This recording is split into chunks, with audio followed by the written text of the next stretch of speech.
Hari Minggu, sebuah waktu yang sempurna untuk menjelajahi harta bersejarah di tengah keramaian Ibu Kota Jakarta. Mari kita ikuti petualangan kami bersama sahabat museum dan majalah Intisari dalam plesiran Tempo Dulu menuju Pasar Baru.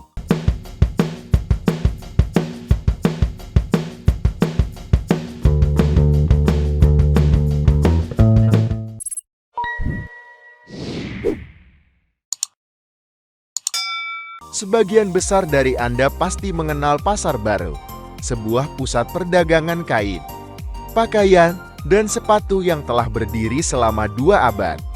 Namun, Pasar Baru adalah lebih dari sekadar tempat berbelanja. Mari kita gali lebih dalam.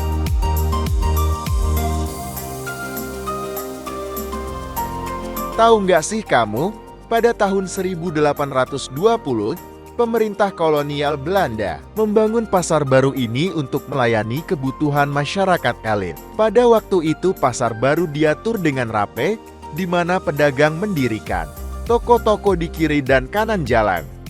Inilah konsep ruko atau rumah toko di Indonesia yang pertama kali. Keren banget ya! Sangat disayangkan kini banyak ruko-ruko masa lalu yang telah berubah. Contohnya toko Kompak yang dulu dikenal sebagai Sin Siongbo. Bangunannya kini memprihatinkan. Namun, sebagian masih mempertahankan pesona bangunan lama. Pasar Baru di kota Jakarta ini terkenal dengan model bangunan lama. Sebut saja Gedung Antara yang sedang direnovasi kembali menjadi kantor berita Antara. Dari gedung inilah, berita tentang proklamasi kemerdekaan Republik Indonesia pada 17 Agustus tahun 1945 pertama kali dikabarkan kepada dunia luar.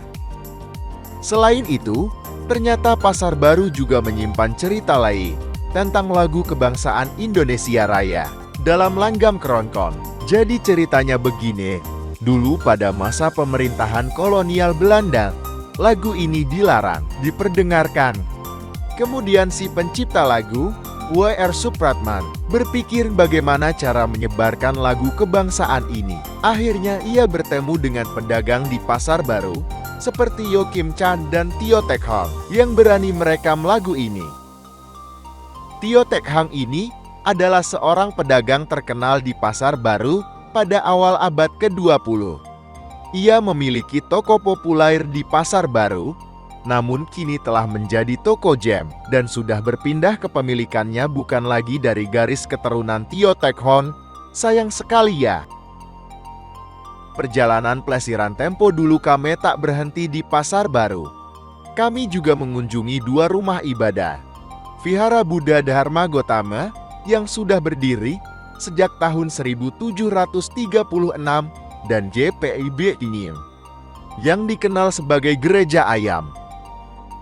Vihara Buddha Dharma Gotama atau Wan Kiapsi adalah salah satu vihara tertua di Jakarta.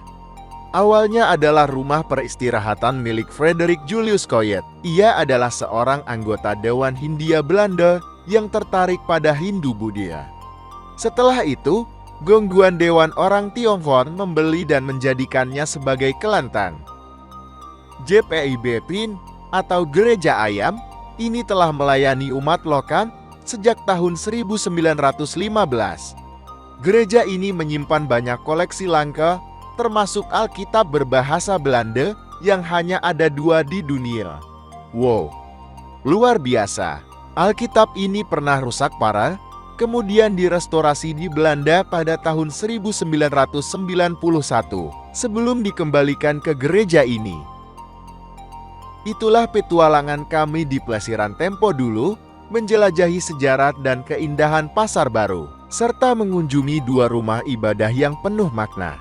Jangan lupa untuk subscribe, like, dan komen di channel Intisari Online.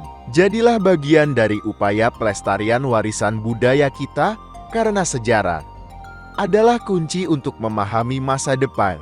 Sampai jumpa di petualangan berikutnya.